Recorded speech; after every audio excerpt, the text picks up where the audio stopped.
Welcome to this very exclusive interview where we delve into the life, challenges, and triumphs of a political stalwart. Today we have Dr. S.C. Jamir, a 93-year-old figure whose very existence is etched in the formation of Nagaland as the founding father. This interview segment aims to uncover the complexities of the founding father of a career that has shaped the ever evolving landscape of politics in Nagaland. As we unmask Dr. S.C. Jamir, the greater goal of the interview is that the personal insights provide a lighter side which will provide a glimpse into his behind the scenes as a 93-year-old. This interview further aims to bring you an unfiltered perspective of Dr. S.C. Jamir's legacy, a legacy that extends beyond politics, touching on his early education, family life, and a man whose life intertwines with the very essence of Nagaland's growth and evolution. 8 day ministers were also there, MNS were also there. And then I think we have taken maximum member of parliament from MPO area. And then we have given them portfolio of PhD, PhD, education from the beginning. And if you see, all these years investment is all in democracy, MPO leaders also. I think politically, I think we are in terrible mess. Economically, we have become non-starter. Socially, we are disintegrated. When I was governor of Gujarat, he was chief minister. That time he used to call me sir. Hello, sir. It's a pleasure to have you. Thank you. Before we know you further, we would like you to begin with an experience that has shaped you into the man you are today and how you started your career as a political leader. I would like to give a preface how I have decided the political career. Actually, my ambition was to become a doctor.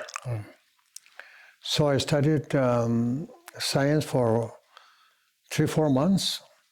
So when I asked my father that I would like to study science and then study this medicine, but my father told me that no, you pursue this arts because it will be difficult to support MBBS students for 4 or 5 years like that.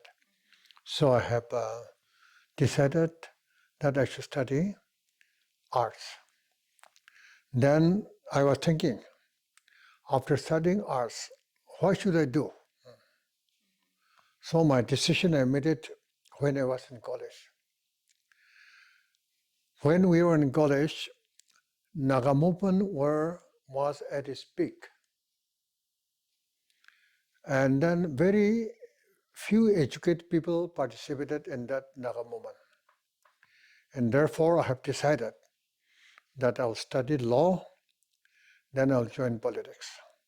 That's why from Calcutta, I went to Allahabad University, because at that point of time, Allahabad University was one of the, I think, the best in law. So I joined PLLB in Allahabad University. Even during that time, since there was a big Christian community, I was elected as the president of the Student Christian Movement. Then again, I was elected again general secretary. So during that period, I had very good contact with all the church leaders in Allahabad district. Because I was member of the Allahabad district council also. So they arranged my study in theology in America and Methodist church actually. Okay. So everything was arranged for me, but without my knowledge. So when I was asked to go and study this theology, I told him very honestly, frankly, that my aim is to join politics. That's why I'm trying myself to groom in legal matters. So I refuse to join this the study for theology. So after completion of my LLB, when I returned home, just by historical coincidence, the second Naga People's Convention was held in my village in 1958. So as soon as I arrived, then arrangement has to be made for holding of that second Naga People's Convention. And since I was the only graduate from my village, the entire responsibility was given to me by the villagers. So I was made the reception committee. Then when Naga People's Convention, when the people started coming to my village, then we have made all the arrangement, meeting hall, their stay, everything.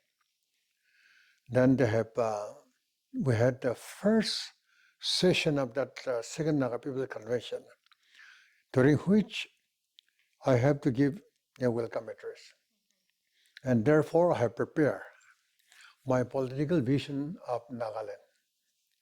And that time, I have clearly outlined what should be the future of Naga people.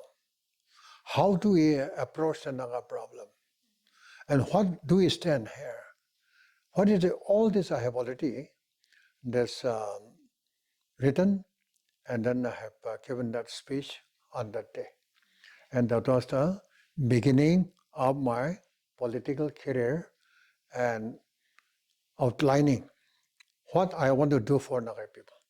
So that was the foundation upon which my whole political career was based. Okay. Thank you for enlightening us on your background. Yeah. Could you share us an inspiring instance from your interactions with the public that reaffirms your commitment to public service, even at this age? As a political leader,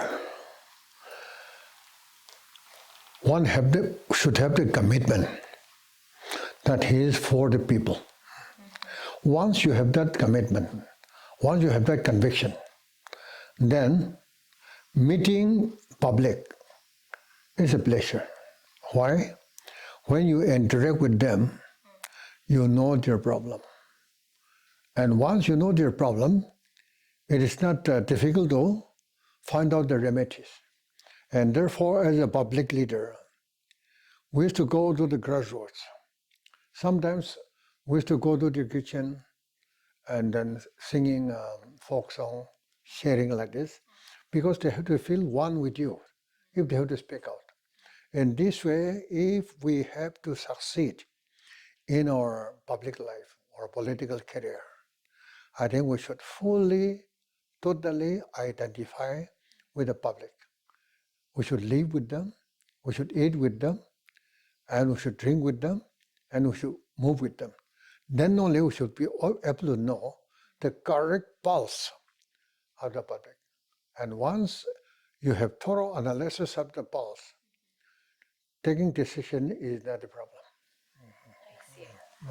Could sir share a behind-the-scene glimpse into your daily life of Dr. S.C. Jamir? What routines or rituals help you stay grounded amidst your busy schedule at this age, when you're not meeting the public or dealing with politics? That is. Now, Yes. When you're at home or. no, even now, people used to come. I'm always interacting, especially with youth, because with due respect to everybody, Nagaland today is completely destroyed by ourselves. Not by outsiders, but by ourselves. Why? Number one, leaders are both overground and underground. They are so obsessed only with the past. Underground people also, they only talk about the Summit Commission, then plebiscite, and so on and so forth. But we live not in 19th century, but we are living in 21st century.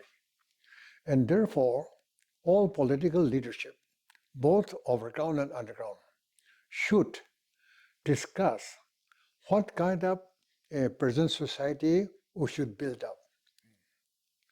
Because your opportunity to build up Nagaland is not by talking about 1929, 1940, no.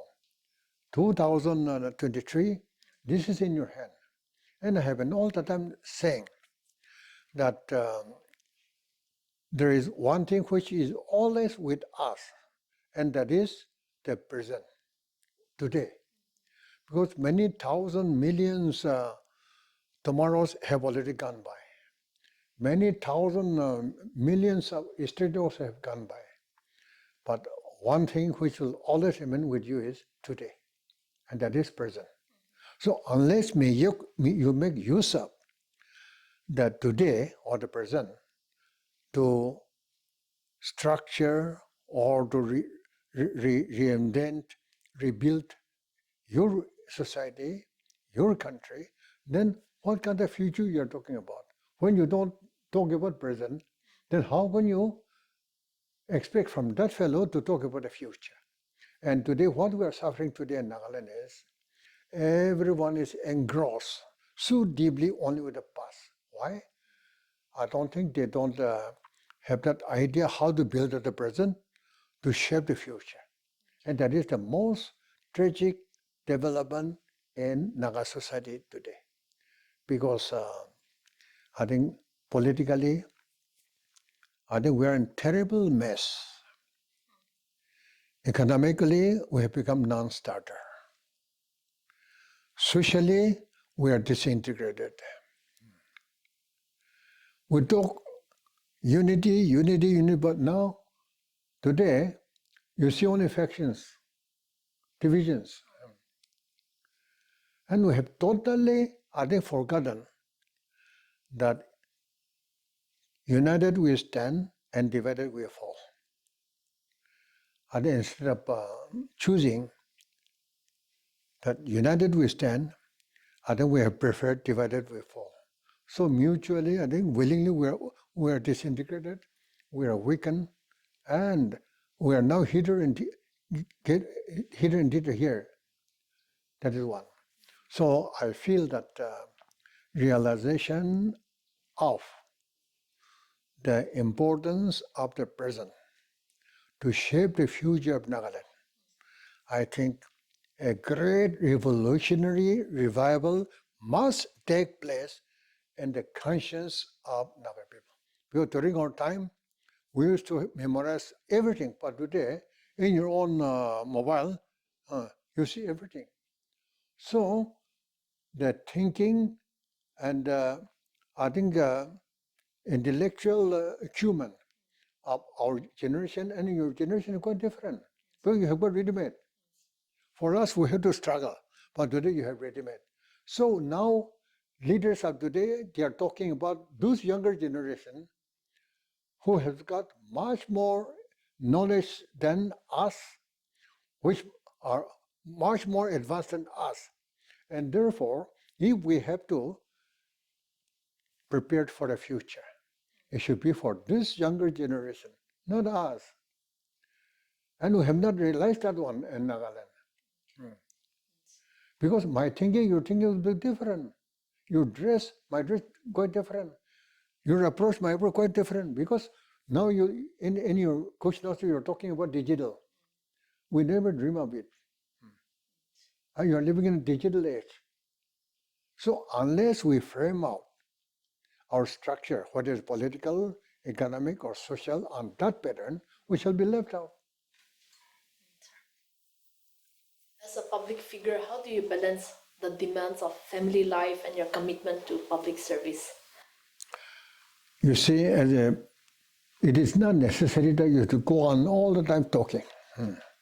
You have to now probably work out your timing. For me, I sleep at 10 o'clock. I get up at 4. Then 5, I go for play. Then after wash, I'll have food. Then I'm ready to meet public at any time. I don't waste time. In this way, unless you properly program your meeting or lifestyle, then it is difficult to meet the demand of the public. But today, what is the problem? People used to go on drinking throughout the whole night and they sleep till 9 o'clock, 10 o'clock. Not only politicians, but even youth also. Yeah. And that will be the saddest part of our Naga life. And therefore, I think we should know how to use our time, not only for politicians, even for public service people also. Can sir share an experience from your political journey that significantly styled your leadership style, that shaped your political leadership style? Like an experience to our viewers? My experience Yes. during my long journey, one, I've always tried to understand and accommodate other views. So even in public meeting, when people used to criticize me, I said, you criticize us. Because it is like a medicine. It is like this good food for us. But we are not perfect. So you criticize us. So that we shall also be able to adjust with that. Because no one is perfect. So unless you have that capacity to accommodate or observe criticism from public or anywhere, then no political leader will have peace of mind. So the only antidote to criticism is you accept them. That is one. Secondly, as a political leader, we should always listen to other views also. It's not necessary that you should be guided by this. You have to take your own decision. But it's always listen to other people also. At least he'll be satisfied. Can you share a personal story that shows about you that people might not know? Something that people might not be aware of, a personal side of yours? Well, one thing is we should be honest. And we should not hide our ignorance. Because if you try to hide your ignorance, then you'll be a fool. Because what is knowledge?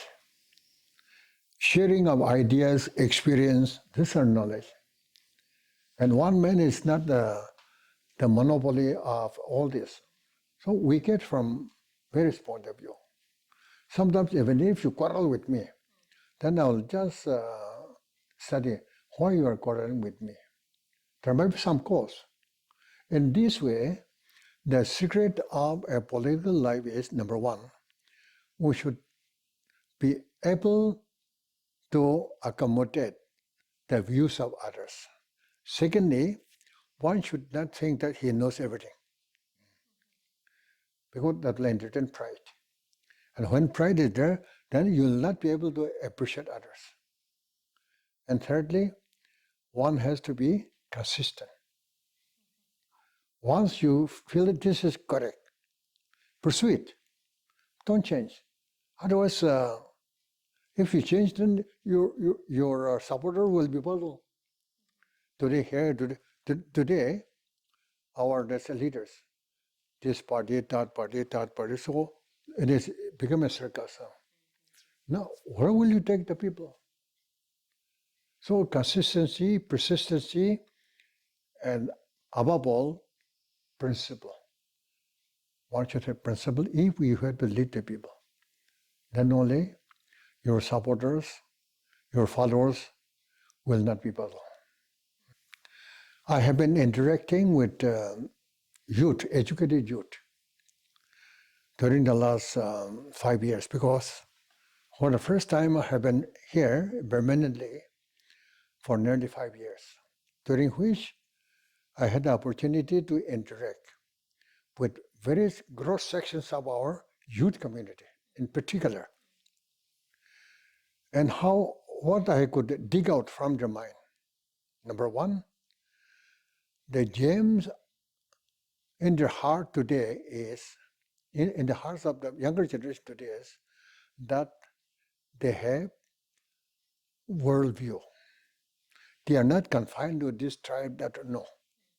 Their mind is very wide, and their vision is very wide, and therefore there's I think lots of possibility for better future of Nagaland on account of these materials which are now available with us. Secondly, unlike our generation, whatever they have studied, I think they are very thorough in their knowledge. And therefore, I think it will not be difficult even for administration or management because they are up to date and they are comparable with any people in the rest of the country, even in the world. But whole trouble is today in Nagaland, we have not been able to give them space to develop. They learn, but where to use? So a space has to be given to the younger people. Fourthly, unlike other people in the country, our youth, I think many of them are now very hardworking. Yes, there are some people, but the majority of them I have found they have got their own objective and they want to work. Not only that, they are much more intelligent than the older generation. And they can compete with anybody in the world. So if we can bring political settlement, then peace is restored, normalcy is restored, and allow people to think freely, to move freely, to talk freely, to work freely, then all those talents, even without telling anybody, this will make Nagaland great. And I'm very hopeful that time has come that Naga people should rise up now, that we want to live as a normal citizen to carry on our work. And that is possible only when youth community, I think they should also tell the older generation, we want this. Because there should not be any cage now. Let them speak out now, peacefully. Do something for us. They should demand. We want to do, at least open our ways. And once that freedom is given, there is no reason why Nagaland should not lead the rest of the country also. As said by Sir, you hold honesty to be very guiding principle. So how do you ensure transparency and accountability in your actions? Accountability? Yes, how do you hold yourself accountable? We are accountable to the people of Nagaland. We are accountable to God. And therefore, what we do, it should be done with clear conscience. Whatever we speak, it should be the truth. And don't try to mislead the people. Yes, sometimes you may make mistake, but admit it. So our accountability to people, accountability to God is we should be honest in our conviction. Reflecting on your leadership journey as also the former chief minister, one who has been in the chair for one of the longest tenures, can you share some specific instance where you had to collaborate with your political rivals for the greater good? Here in politics, there's no permanent friend and permanent enemy also.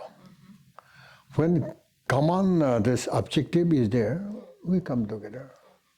But when we differ in approach, then we call it this political opponent. But as far as objective is concerned, there's no difference. Okay, so there's no such incident. Can you also tell us where you had to make a very tough decision, even if it was unpopular at the time, where the decision was taken? Can you tell us any incident? When underground people asked us to boycott the election, Then they met me, Okay. Adam and Pungting. Adam was the commander-in-chief that time. So I told them, have you done anything, homework with government of India? If we have to boycott, nothing. Secondly, we are running this state for the last now more than 50 years. Then we have been having election after election. But boycott was done in 1952 by NNC. That was the right time. But now we're having this regular election. Then what will you benefit by this boycotting without working anything? So as far as we're concerned, we have taken the oath of allegiance to the Constitution of India in the name of God, our Jehovah. We have taken, and I have taken. So I don't like to tell lie to my God and my people. So I am not going to agree. Then he said, but all your other opposition parties agree. Yes, but now I think they're also telling lies to God because all of them also have taken oath of allegiance in the name of God. So allow them not to play with God. So whether you like it or not, I'm going to take decision and I'm not going to accept your suggestion. So that's one of the very difficult decision I have to take. Can you recall which year was that? When I was this 2003, then 2003 minus, it will be 2090 like this. Because they asked us to boycott, I said no. Can sir also discuss the role of technology in modern governance and if you have utilized any of these digital platforms to connect with the young youth at present? I beg your pardon? Okay. Can sir share your insights on the role of technology in modern governance and if sir has been using digital platform as well to connect with the young? I am sharing not only the youth, even with our own colleagues. As for example, earlier to go to Tuensang, it takes about 7-8 hours Okay. by road. But today to contact Tuensang, it will not take even 1 second. It's very true. And you can even converse through radio. So the world has become too small. Space is no longer there. And in order to have efficient administration, now why people are talking about digital, it is to improve efficiency. Why? Time factor is eliminated. Your energy effort is eliminated. So everything is timely. So I have been telling. Now, when we formed the state, we had only 3 districts, but now it is 16 districts. What are we going to do with this small district? Because a day will come when, in the headquarters, there's a big room, then they'll discuss with DCs, with all this. And what will they do now? Overpopulated now. Overpopulation of officers. No? What will they do? And when they don't have that scope to do it, then inefficiency, corruptions. So why not we march along with the rest of the country and the people in administration also? So a day will come definitely, younger generation, when they get used to this digital method, they want of this to so many districts also. It'll not be possible to function. And a day will come when our people will start, why should you have so many districts? Because what you want is, You want to make people happy. You want to see that development is done properly. You have proper contact, whether it is medical or the education, everything. Now people are sitting here and then they're working in America to online. Because that saves the company also, vehicle, accommodation, and they're getting the same service. And it is being introduced in Nagaland also now. Our boys are working in Delhi, but they are functioning from here. And this digital system will definitely involve in our administration also, here also. Then, how many, all the surplus officers, what are we going to do at that time? So unless we work out from now on, then the surplus was too much at that time, then it will be difficult to even move. That's why I always say that digitization, if you have to start, you start now, and then gradually eliminate this manual labor. Because working with this style is quite different now. And we cannot cope with it. All the people like us, we cannot cope with it. That's very true, yes. Yeah. Sir, with all due respect, do you think the Eastern People's Movement is a justifiable act from the whole Nagaland demand for a sovereign state? Oh, The ENPO's movement. I want to be very frank. It was through the efforts of the leaders of Mon Tuensang and then Naga Hills that we have been able to form the state. Yes. Number one. From a day, since Mon Tuensang was a part of Nifa, it was very backward, undeveloped, because the entire administration was one DC and two Bashis. Public, no voice, no development. So when we formed the state, by that time, Naga Hills was at least under administration for 75 years during British. That's why for 10 years, we decided there should be a regional council, and then we shall try to train them in the art of governance like this. But after 2 years, they dissolved by your own people, number one. Secondly, from a day, ministers were also there, MNS were also there. And then I think we have taken maximum member of parliament from MPO area. And then we have given them portfolio of PWD, BHE, education from the beginning.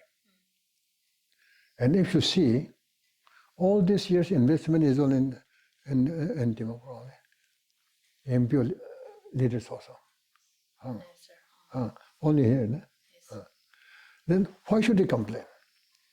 I was even telling them, when I was chief minister, I want to send trained teachers to Montesang area, Montessori teachers.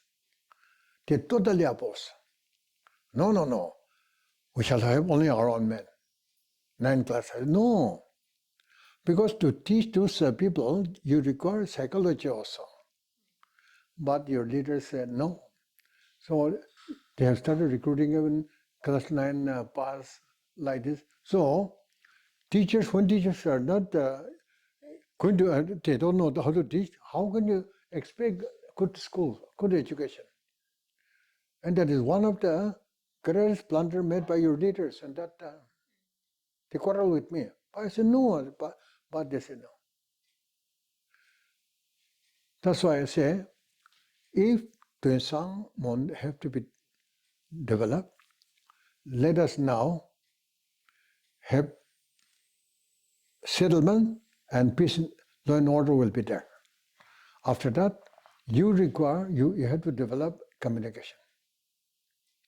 So roads and communication is very important. Now people don't like to go to Mon or Tuensang officers. Why? Communication, medical facilities, education facilities. But once road communications are built up, then obviously Doctor will be willing to go there because good hospital will be there.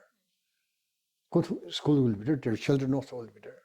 So why not we concentrate first on this road communication, health and school, then economy. Because now you people don't work. Once it is done, look this policy. We now act this policy. It'll be matured, most probably, within 15 years, 20 years. That time there will be tremendous inflow of population from Southeast Asian countries. And they have to pass through our Nagaland, Mondesang area, all this area. So that time, if we could have established good road, good hospital, good school, people would like to invest there, invest here also. So why not we think about the future? And this is possible only when the state is viable. Common Embassy will never go on feeding us like this. We have to raise our resources. And that is possible only when there is area. That's why your leaders, sometimes I always feel that they don't go to the grassroots. So they're only speaking at the peak level. Or they talk about that Delhi, Bombay. It's not, we are living not in Bombay, Delhi. We are living still. And so if the leaders could realize the present problem there and future, because there are lots of future prospects. And this can be done only when Nagaland prosper. Would Sir want to share your perspective on the role of women in politics now that we have 2 women legislators as well in NLA? Politics? Yes, women in politics. Can you share your view? No. From the beginning, earlier, there was no reservation, but now there is a reservation. So people should come up. During our time, it was very hard to get even one graduate from this women. Because all those educated, you're absorbed in government service, and all the beautiful girls, they got married. Only left out for there, that's why it was difficult to choose that time. And now you have people. Sir, as the only survivor of the crucial agreement of Nagaland as a state, how far has the state come in terms of acceptance and functional context? And is it any different from when you first envisioned, now that there are many discrepancies? You mean economic development? Yes, yes. You see, Nagaland is a state where there are multiple authorities. Now, Moiva Group, Prime Minister, President, Kituwe Group, NNC Group, 24 factions. Now they are functioning as a government. From where? Taxation. Where do the money come? Central government. Now, common servants also have to pay. Chief Minister has to pay for survival. And then here, you cannot run here these shops. So many factions like this. So how can you think about economy in a country where there is no security? One. If there is no security, who will invest? And unless private investors are there, government alone cannot develop any state. Now, if you want to invest in this Nagaland, he should think whether my life will be secure or not, whether my money also will be secure or not. But no security. So no one is investing here. Why? No security. Because once you want to start the work, then percentage wala will come. So many factions. This percentage, this percentage. So before you start, your hand is chopped up. And who will come? That is exactly where we are suffering, number one. Secondly, now politics has been spoiled by money. It has been commercialized. Now you send MLAs, ministers as heavily indebted. So what will they discuss in the assembly except their own burden?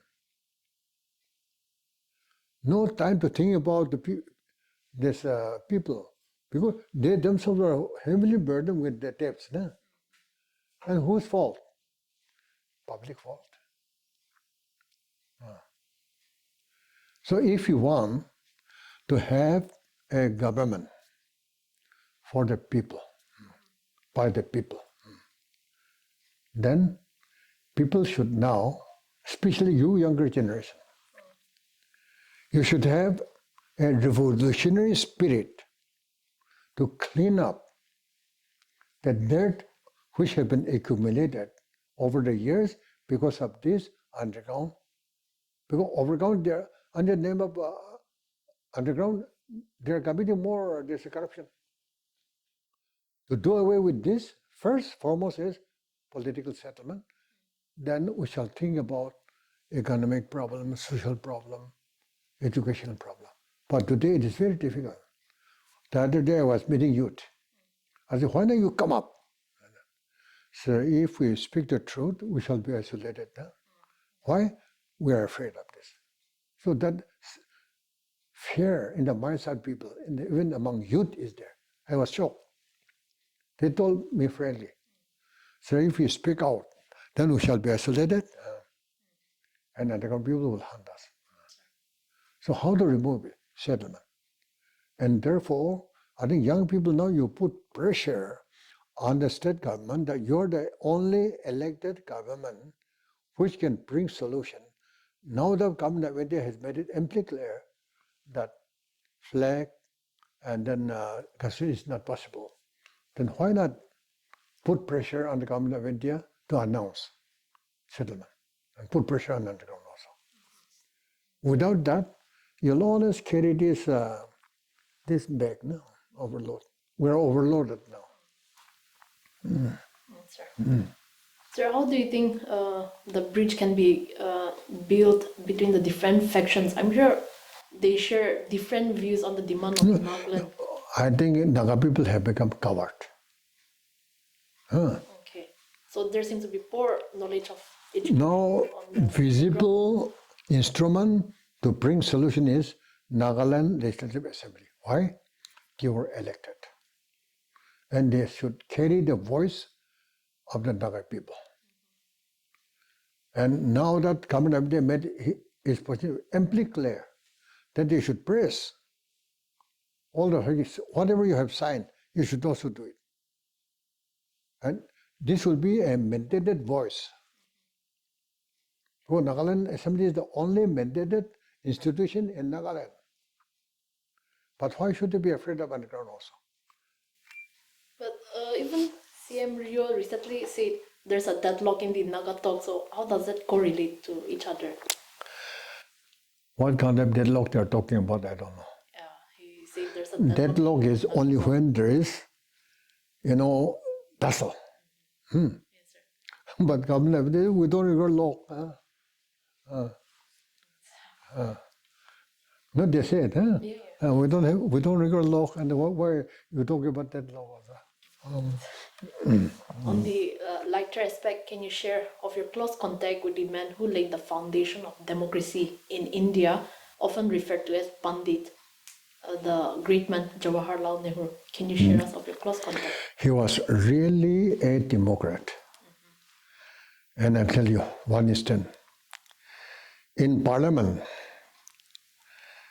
he made a statement when Renuka Barkakote, Assam MLA, raised one question.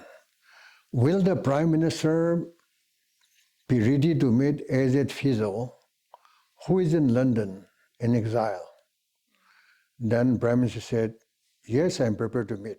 I was sitting behind him. So I said, sir, your statement is wrong. Then it was heard by press people.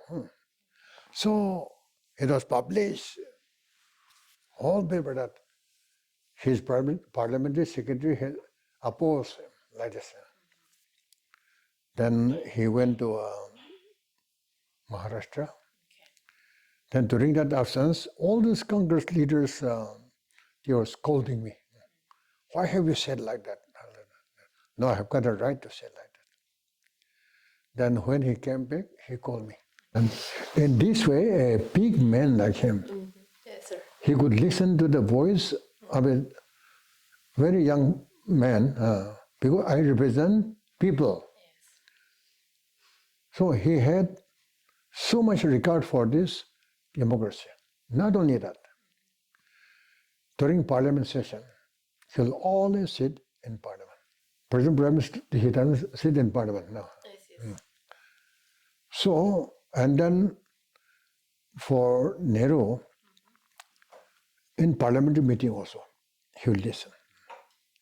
And even during our time parliament, he used to listen very carefully to opposition like this. Opposition don't respect him, and the traditional respect, mutual respect, and it was an institution during our time. So, Indian parliamentary democracy, it was nurtured by Nehru under his leadership. Can you also share with our viewers how you continue to uphold good personal terms with the current Prime Minister Narendra Modi, whom you also acknowledge openly while constantly urging for an early solution? When I was governor of Gujarat, he was chief minister. That time he used to call me sir. Then that time I told him, I am senior to you as chief minister. So I know the responsibility of a chief minister. So I'll never interfere in your internal affairs. It is only when you transgress Constitution of India, governor is there. Otherwise, take it from me that I am not going to interfere in your affairs. As the receiver of the highest civilian award in India, as a founding father of Nagaland, and then as a father to your children and to the public, how do you perceive the award? I don't know who have recommended, I don't know. I never asked anybody, but only governor that's, during Republic Day, he told me that you are given this award. I said, oh, that's good. That much I told him. But I don't know who have recommended, I don't know. Okay, sure. Before we wrap up, is there anything that you would like to add to our viewers, a message to the youth or perhaps the generational elders that are watching you here? Well, I have been telling both in private and public, why not restore the Naga culture of truthfulness? Why not revive the uprightness of Naga spirit? Why not revive the unity of Naga people? Why not revive hard working of Naga people? And let Naga people be trustworthy. Now that all of us, we believe in a God who is truthful, why not we also sanctify our spirit of truthfulness with that newly acquired religion? Because once people recognize us that we tell the truth, we speak the truth, then that honor itself will make Naga people great. Thank you so much, sir, for speaking to us, sharing a lighter side that many people might not be aware.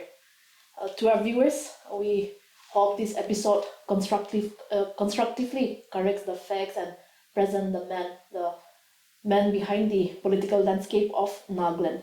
This was NE8, powered by Nagaland Post.